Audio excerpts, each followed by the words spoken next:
आइए सीधे चलते हैं दिल्ली के प्रगति मैदान, जहां प्रधानमंत्री नरेंद्र मोदी पहुंच चुके हैं। इंटरपोल की 90वीं महासभा की बैठक को आज प्रधानमंत्री संबोधित करेंगे। अंतर्राष्ट्रीय आपराधिक पुलिस संगठन, जिसे आमतौर पर इंटरपोल के नाम से जाना जाता है, इसका मुख्यालय लियोन फ्रांस में है। भारत समेत इसके कुल 194 सदस्य देश हैं। भारत लगभग 25 साल के बाद एक बार फिर इंटरपोल महासभा का आयोजन कर रहा है। विकास सारथी हमारे संवाददाता जुड़ गए हैं। विकास, भारत का आजादी का 75वां साल किस तरह से खास है इंटरपोल महासभा का आयोजन भारत में?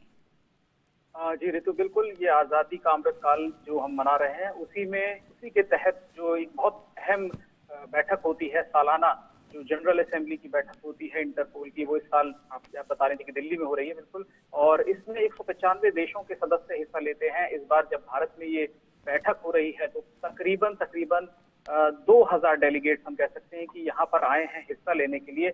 आमतौर पर इसमें जो पुलिस प्रमुख होते हैं इन देशों में वो इसमें हिस्सा लेते हैं। जो एजेंसियों के प्रमुख होते हैं वो इंटरपोल की इस तरह की बैठकों में हिस्सा लेते हैं।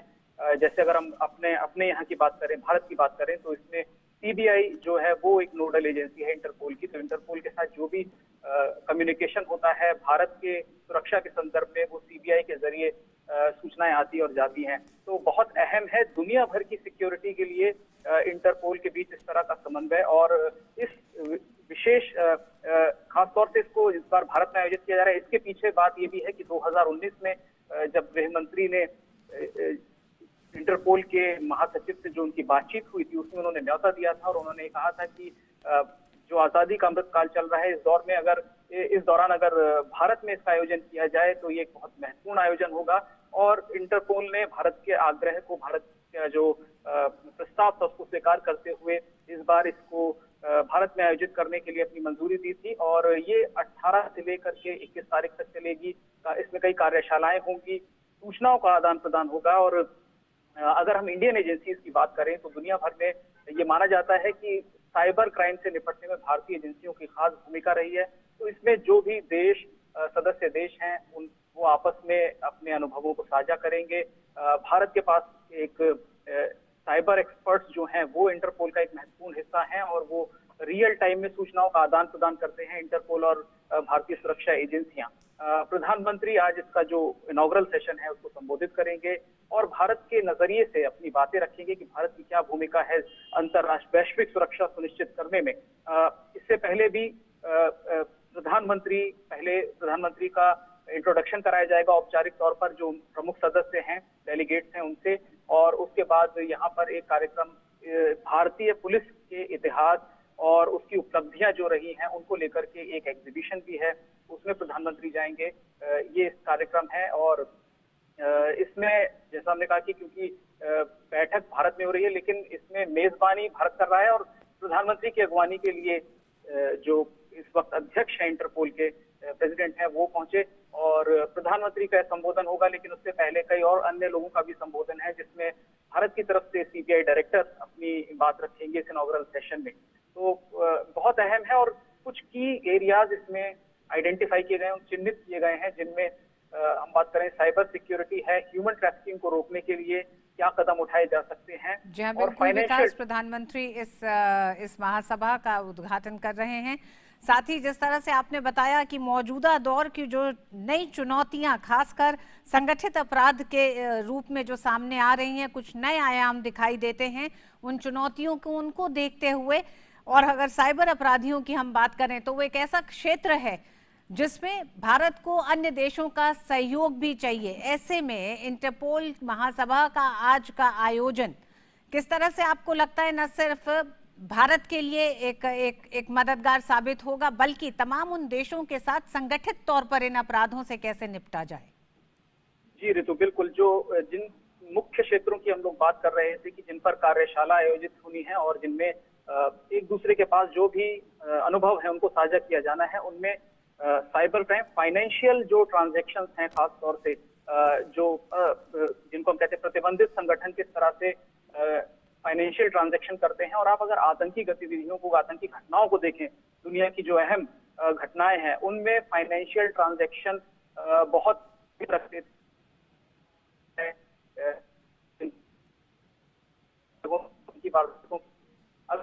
रख पाए।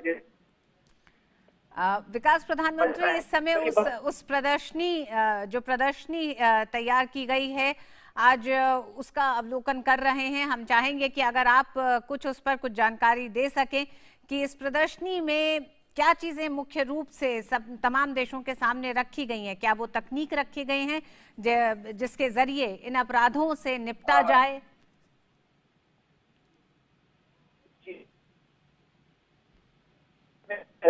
पहला एक प्रदर्शनी है जिसमें चीजें रखी गई हैं।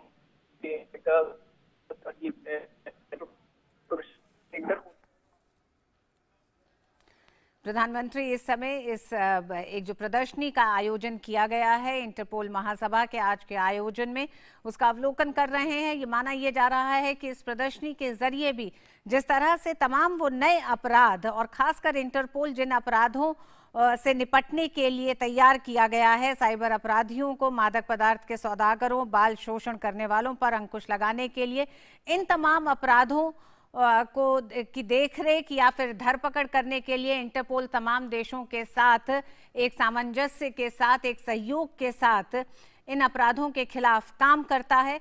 और इस प्रदर्शनी को ये माना जा रहा है कि किस तरह से नई टेक्नोलॉजी, तकनीक के तहत इन अपराधों पर अंकुश नियंत्रण किया जाए, आपसी सहयोग को बढ़ाया जाए। जी विकास।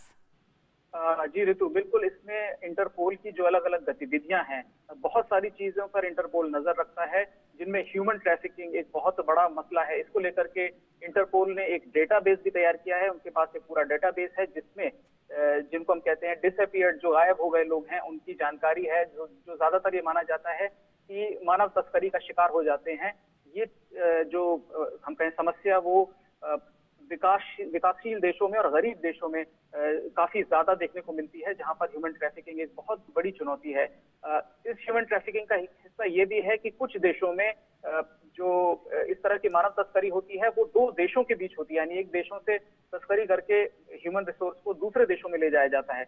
ऐसे में इंटरपोल की भूमिका बहुत अहम हो जाती है यहाँ पर, क्योंकि सूचनाओं का आदान प्रदान इंटरपोल के जरिए ही एजेंसी करती हैं दो देशों की। तो इन सबको यहाँ पर दर्शाया गया है कि इंटरपोल किन किन फील्ड्स में, किन किन क्षेत्रों में काम कर रहा है, इस तरह की चुनौतियों से निपट रहा है। और भारतीय पुलिस को लेकर के भी एक प्रदर्शनी है यहाँ पर कि भारतीय पुलिस ने की जो उपलब्धियां रही हैं, जो स्वर्णिम इतिहास है भारतीय पुलिस संगठनों का, उसको लेकर के भी एक प्रदर्शनी यहाँ पर लगाई गई है, जिसको प्रधानमंत्री को देखना है। तो ये बहुत महत्वपूर्ण मानी जा रही है इस नजरिए से कि आने वाले दिनों में जिस तरह से चुनौती बढ़ेगी साइबर सिक्योरिटी को लेकर के, उसको देखते हुए देशों को आपस में समन्वय बढ़ाना होगा। और जो भी सूचनाएं देशों के पास, जो अलग अलग देशों के पास उपलब्ध हैं, उनको एक दूसरे से साझा करना होगा, तभी इस तरह के अपराधों पर नियंत्रण पाया जा सकता है। जी विकास, ये मौका भारत के लिए भी होगा विश्व को बताने के लिए कि इन तमाम जो क्षेत्र हैं, खासकर जिसको इंटरपोल जिन